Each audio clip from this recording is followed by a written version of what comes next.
alma são, e apesar de serem mudos, muito melhores tecnicamente do que os filmes sonoros, sugerindo talvez que Michaud era, como Buster Keaton ou Erich von Stroheim, um realizador que nunca se adaptou à chegada do sonoro no cinema. Agora quero apresentar só uma pequena sequência do Entre Nossos Portões, Within Our Gates. Este foi o quinto filme feito por Oscar Micheaux, um filme que foi descoberto só em 1988 na Cinemateca do Madrid, Cinemateca Nacional de Madrid. Parece que a cópia talvez foi vendida a um distribuidor cubano na época e eventualmente a cópia chegou a essa Cinemateca no Madrid. A sequência que eu vou te mostrar é interessante porque é uma sequência que tem quase um paralelo com sequências que existem no filme The Birth of a Nation, Nascimento da Nação, mas agora visto do outro ponto de vista obviamente dos negros. Começa que o grande fazendeiro na área é descoberto morto, depois acusam um senhor negro de ter feito o crime. O que acusou é outro negro, você vai ver ele no princípio, e bom, vocês vão ver o que acontece.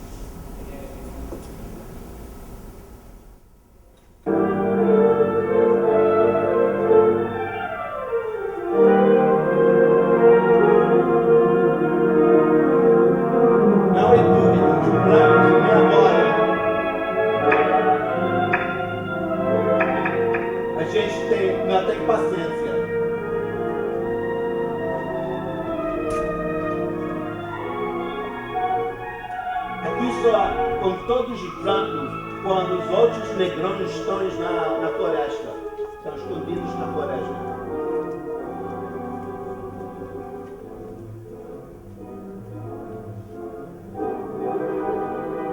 Quando estivermos esperando, o que você acha que nós focamos neste cara? Mas vocês me conhecem, Mr. John? Você conhece que eu sou a pessoa que te contou que o Landry matou o Sr. Granville.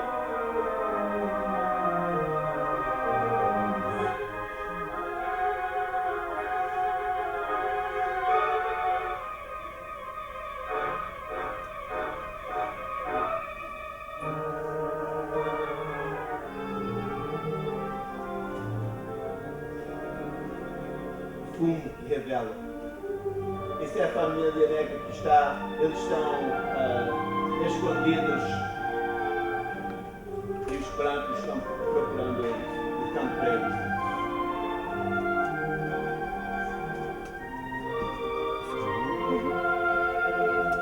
Armand Grillstone, o irmão do homem morto que acaba de chegar e que fez parte da turma.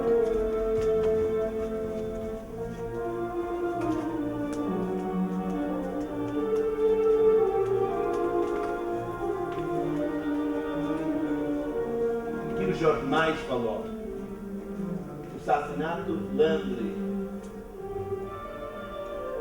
Escape detalhes do crime.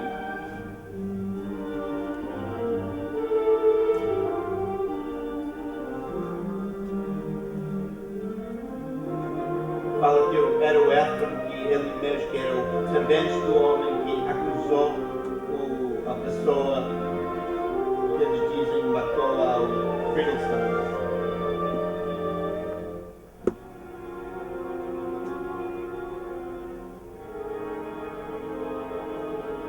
Antes já vimos essa sequência, mas o que estamos vendo agora é a versão que é mentira de que aconteceu entre estes dois homens. Isso não aconteceu, nós já vimos isso. Então, Michaud está agora produzindo a versão que saiu nos jornais da comunidade branca.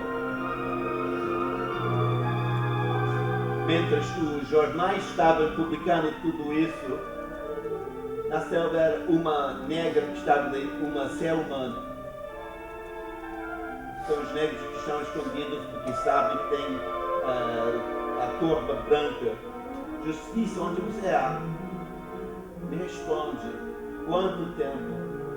Deus meu, quanto tempo?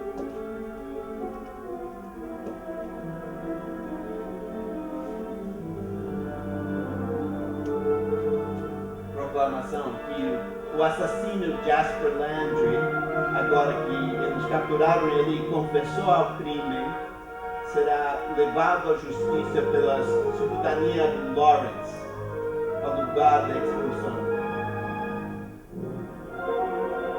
Domingo.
Essa mesma tarde.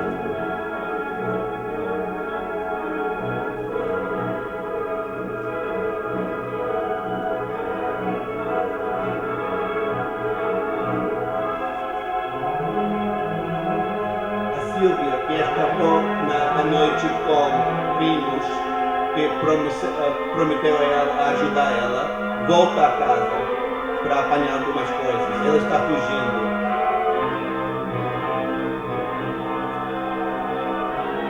Esse homem é o irmão do homem assassinado.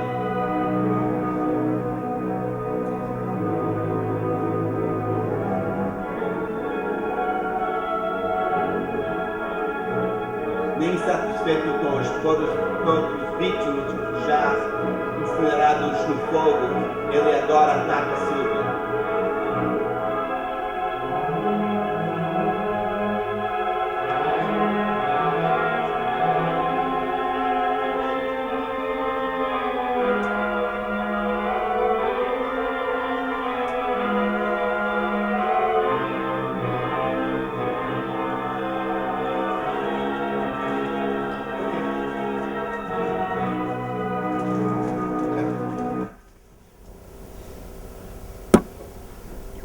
Sei que é talvez um pouco difícil para compreender tudo o que está acontecendo, mas o interessante para mim é como o Oscar Micheaux toma sequências e sai do Birth of a Nation e faz completamente o contrário.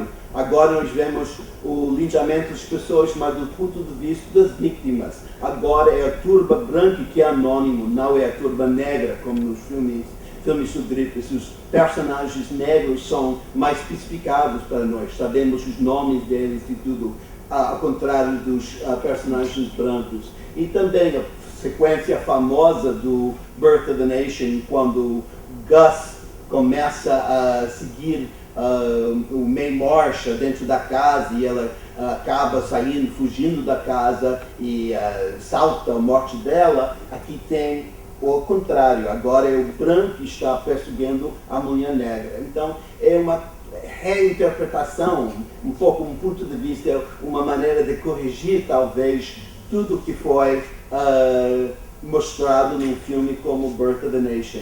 os filmes do Oscar Micheaux têm muito esse tipo de crítica social, mas era uma coisa também, visto só na comunidade negra. Um filme como essa nunca foi bom, nunca tiveram artigos no New York Times, em vários outros lugares no Variety sobre este cinema. Existia só na comunidade negra, um cinema produzido e exibido só para eles. Mas dentro disso tinha esse tipo de crítica não só da sociedade branca, mas se você tem a oportunidade de ver outros filmes de Micheaux, também, como muitas vezes ele criticou várias coisas da comunidade mesma, sobretudo religião. É interessante quando vocês viram Blood of Jesus agora, porque quase sempre as figuras de mal nos filmes do Oscar Micheaux são os reverendos, os sacerdotes, todo isso da religião, e não gosto nada da influência da religião sobre a comunidade negra, mas tiveram vários pontos de vista sobre isso lá. Oscar Micheaux foi, sem dúvida alguma, a figura mais importante do cinema afro-americano da época, mas não era o único. Houve muitos outros filmes muito bem diferentes dos filmes críticos de Micheaux. Muitos eram filmes do gênero. Foram realizados, por exemplo, westerns afro-americanos, comédias afro-americanas, filmes de gangster afro-americanos e até passam filmes de terror afro-americanos. Talvez se possa dizer hoje que a grande maioria desses filmes eram realizações voltadas apenas para o entretenimento puro e simples, sem quaisquer outras intenções mais profundas.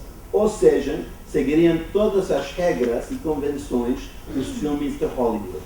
O aspecto talvez mais notável em quase todos os filmes desse cinema, que eu mesmo tive a oportunidade de conhecer, é a ausência de brancos. No retrato de Hollywood apresentado nos filmes de Hollywood, da América apresentado nos filmes de Hollywood, a comunidade afro-americana quase não existiu, salvo, como já afirmamos aqui, nos papéis estereotipados de criadas, dançarinos e cantores. O cinema afro-americano, que se desenvolveu começando nos anos 20, numa atitude de vingança, também imaginava um mundo igualmente quase sem brancos.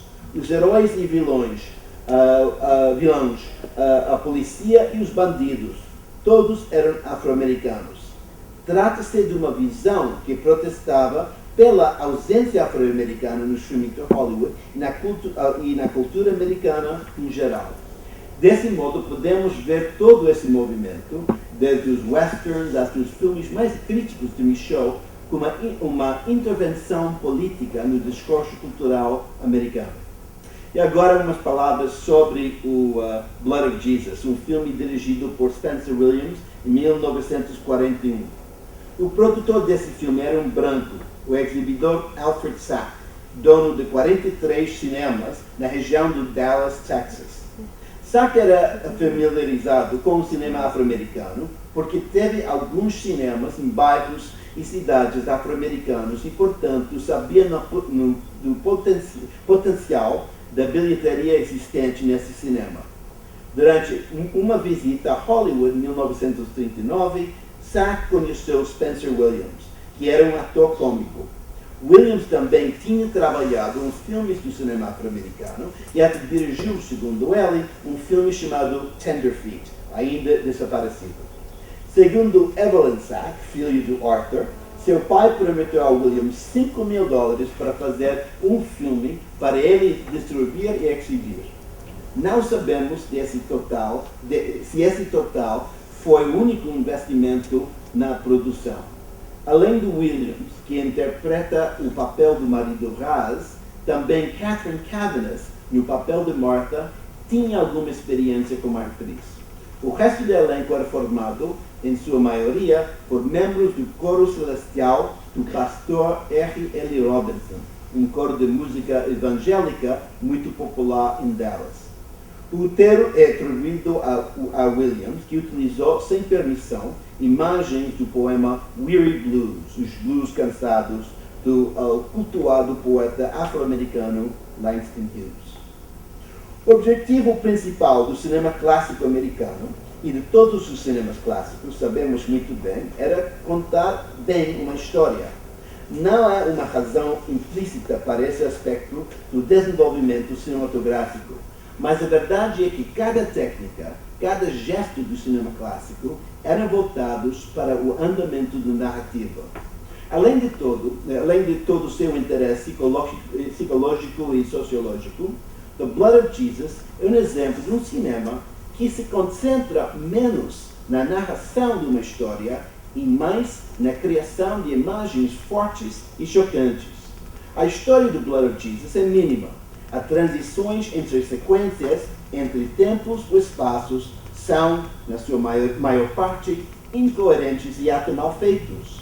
Mas entre a coerência da narração e a apresentação de imagens expressivas, Spencer Williams sempre favoreceu as imagens. Como em poesia, o sentido comunicado é mais importante que o sentido real do mundo exposto. Esta qualidade presente em The Blood of Jesus, para mim, o aproxima bastante de um outro movimento de periferia do cinema americano que começou nos anos 40, os primeiros filmes da vanguarda americana, como os filmes de Maya Deren, Kenneth Anger, Sidney Peterson, Curtis Harrington, entre outros. Como nos filmes da vanguarda, a protagonista de The Blood of Jesus caminha num trance, movendo-se através de uma paisagem estranha e perigosa, numa viagem de autodescoberta.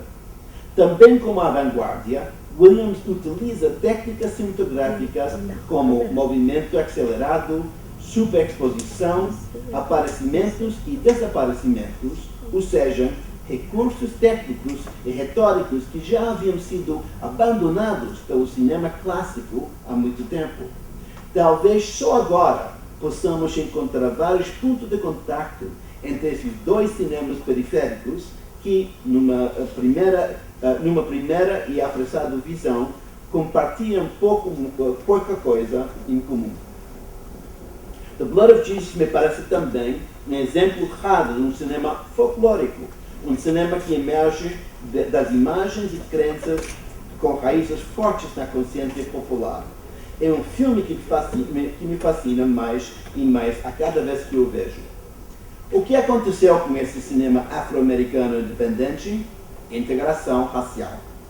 Quando eclodiu o movimento pelos direitos civis nos anos 50, o Civil Rights Movement, afro-americanos não queriam mais um cinema segregado.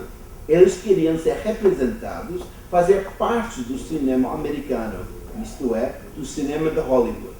Então, nasceram personalidades como, entre outros, Sidney Poitier, Harry Belafonte, Eartha Kitt e, eventualmente, Spike Lee e sua geração. Afro-americanos apreciavam muito mais essa então nova tendência de Hollywood e, portanto, rejeitaram os filmes do cinema independente, considerados mal feitos e até desagradáveis, sobretudo quando comparados aos produtos mais espetaculares produzidos pelos estúdios.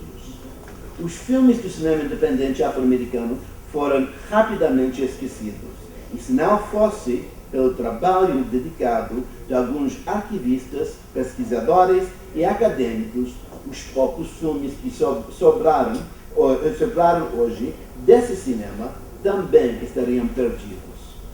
Os filmes do Oscar Micheaux, Spencer Williams e também de outros diretores desse movimento compõem um capítulo fascinante e ainda pouco conhecido da história do cinema americano. Um capítulo que celebra uma vontade enorme de criar e expressar uma visão do mundo contra os preconceitos mais terríveis.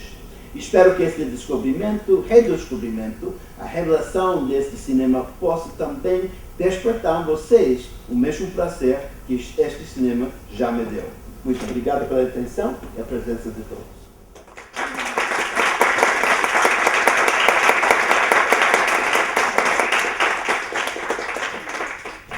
João Luís, eu queria saber sua reação a esta sequência do Within Our Gates. Você conhece bem Birth of a Nation? Não, é interessante porque exatamente ele serve de contraponto, né? Como você fala, é bom ver comparado.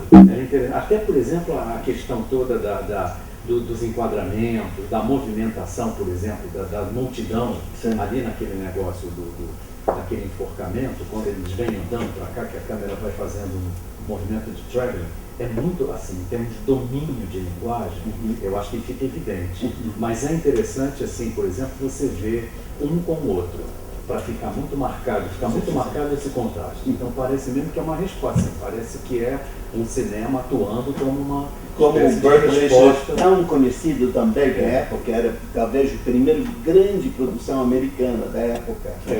Eu queria perguntar, Richard, por exemplo, duas coisas que eu fico curioso, porque as últimas vezes que eu andava, quando eu estava terminando já o meu doutorado, eu lembro que esse movimento vamos chamar assim, de uma forma um pouco errada, porque isso também é muito contraditório, a questão toda, digamos, do politicamente correto, estava assim, começando a dar os primeiros passos. E eu lembro que teve, na NYU, no Departamento de Estudos de Cinema, eu estou lembrando aqui que tinha um professor que queria passar, marcou que tinha umas sessões lá que eram abertas para a comunidade. Além das aulas, tinham sessões que as pessoas podiam vir. E o Nascimento de uma Nação estava marcado.